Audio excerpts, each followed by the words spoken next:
What's up, guys? It's Coach Justin from Ultimate Baseball Training, and today we're going to be talking about some of the biggest base stealing mistakes so that once you correct these mistakes, you're going to be able to swipe more bags. That means you'll be in scoring position and you'll be able to help your team win, which is what it's all about. So I really think you're going to enjoy today's video. Without further ado, let's jump into it. All right, so we're at first base right now, and the very first base stealing mistake, and probably the most common actually, is base runners not getting a big enough lead. Okay, and so you definitely want to make sure whenever you're on first base, whether it's a stealing situation or not, you want to make sure that you have a nice, solid, sizable lead. Okay, and I love the graphic that they sometimes show in a major league game. You know, you see a base runner leading off of first base, and as they're taking their lead, that graphic automatically tells you the distance they are away from first base, and sometimes that graphic will even show the likelihood of them stealing. And so the further their lead is, the bigger their lead is, that percentage goes up. I love that graphic, and I think that graphic should stay in your mind after you get a base hit, right, and you're on first base, whether it's a base stealing situation coach puts on the sign or not. You should, as you're taking that lead, always keep that graphic in the back of your mind, right? Because you got to think of it like you're trying to get from point A when you're stealing a base. You're trying to get from point A to point B, right? Second base is point B. And the closer that we can get to second base while taking our lead before the pitcher actually throws the baseball, right? The closer we can get to our target, the higher the likelihood we'll be able to steal that base successfully. But it's a fine balance that you kind of have to find, because although we want to give ourselves every advantage to steal second base, we also have to be able to get back. So it's a fine balance, but you're going to have a hard time stealing any bases if you don't get a big enough lead, right? So that's the very first thing. Make sure that you're getting out there far enough.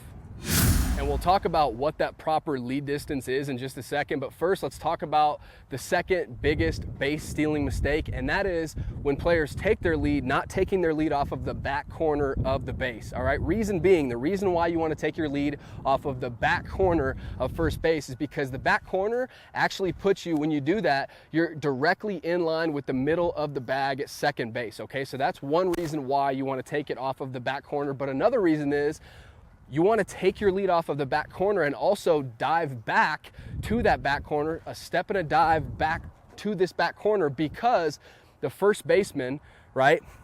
First baseman's here, just like this, whether he's a right-hander or left-hander or whatever. When you dive back and take your lead off of this back corner of the base, when he catches the ball after the pitcher picks over, he has a longer distance for his arm to travel to apply that tag when you're back here. But if you're in the middle of the bag, or even worse, in the front of the bag, all he has to do is catch it and go right down, and you can be out. So obviously we want to give ourselves every advantage as possible.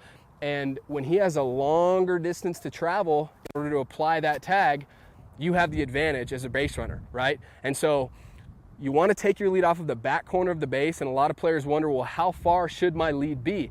And if you watch a lot of big leaguers, the way that they take their lead is they go right, left, right, and that's what closes themselves off, okay? So right, left, right, and then they'll take 2 or 3 more steps after that, okay?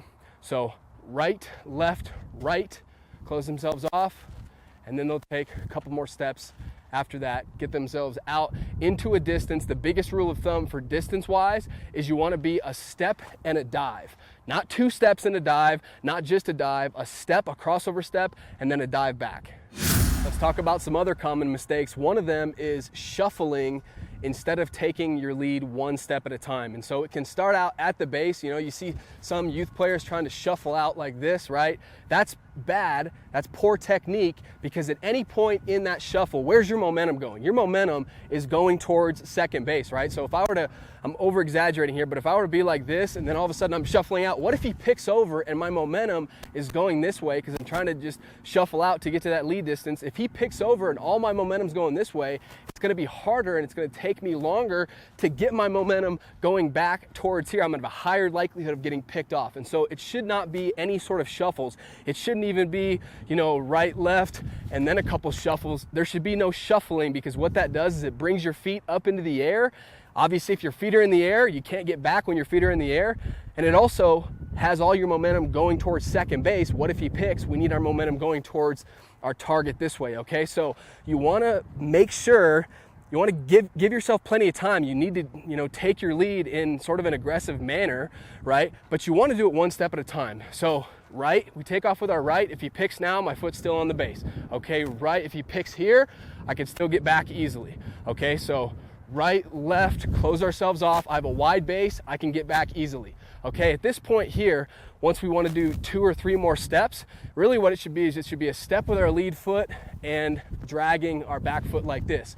But again, it's not something where, you know, when I come out like this, it's not something where I quickly do this, because again, I'm going too rapidly, my momentum's going that way. You have to go 1 step at a time, and just remember, the reason why you want to take a more methodical lead is because you want to be 50-50 balanced. At any point in time, I can go this way, but I can also get back. And check this out, another mistake that you want to be aware of is you don't want to bring your feet close together at any point when you're taking your lead. So a lot of times, you know, you'll see guys get out right, left, right, and they'll close themselves off, and then their steps, they'll bring their feet close together like this, okay? And when I bring my feet close together like this, I can't really move here. This is not an athletic position with my feet right next to each other like that, okay? So you always want to maintain a decent amount of space and a wide base when you're taking, after you go right, left, right, the steps that you're sidestepping, you always want to maintain a solid base and have your feet a solid distance apart. Let's go over a few more big mistakes that base runners make when attempting to steal a bag. One of them is not running in a straight line to their target, okay? And you gotta remember, the shortest distance between 2 points, point A and point B, is what? It's a straight line. So always keep that in the back of your head. You have to, you know, when you take off, when the pitcher decides to go to the plate and you take off running, look at your target, look at second base, look at where you're going, and be sure to run in as straight of a line as possible. That's going to get you there in the shortest amount of time.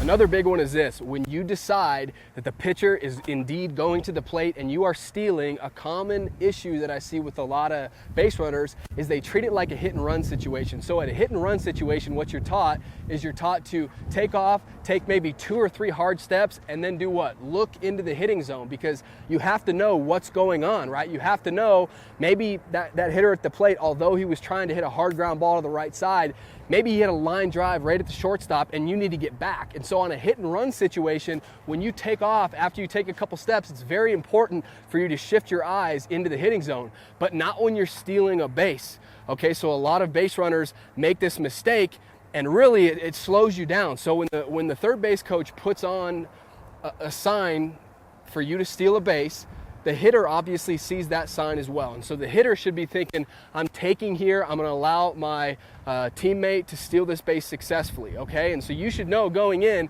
he's probably taking here, all right? And so your first few steps, you should just shift your focus and look towards second base. There's no reason for you to look in towards the hitting zone. Now, if you hear a loud crack or something like that, and he put the ball in play and swung at that pitch for whatever reason, then by all means, you have to take a look and see where the ball is. You got to find the baseball, figure out what's going on. But just on a standard steal, it does nothing but slow you down when after you take a couple steps, you're looking into the hitting zone as you're running. Focus your eyes on your target, laser focused, locked in. And the last common mistake that I'll leave you with is a lot of base runners still attempt to steal a base even if they get a very poor jump. So don't do that. If you get an absolutely terrible jump, shut it down. You just have to make sure that you get your butt back to first base so you don't get picked off.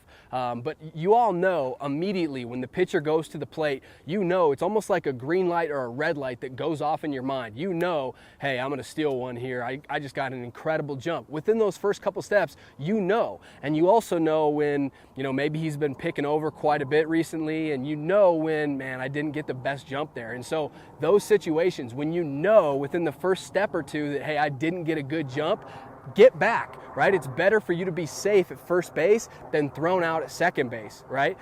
You got to be careful with this though. If you're in between the bags, right? If you take 5 steps and you're in between first and second, for example, you got to go, right? You can't get caught in the middle in a pickle or whatever. But I'm talking about that very first step or maybe 2 steps. If you realize, hey, I need to shut it down, I didn't get a good jump there, just get back to first base, all right? So hopefully you enjoyed today's video. If you did, do me a favor, hit that thumbs up button for me.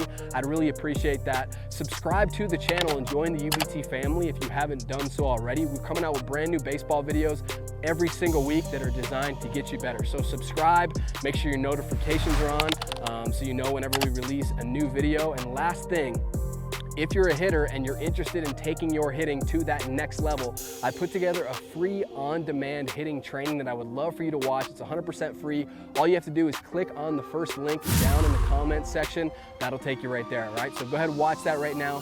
Thank you so much for watching today's video, and I'll see you next time.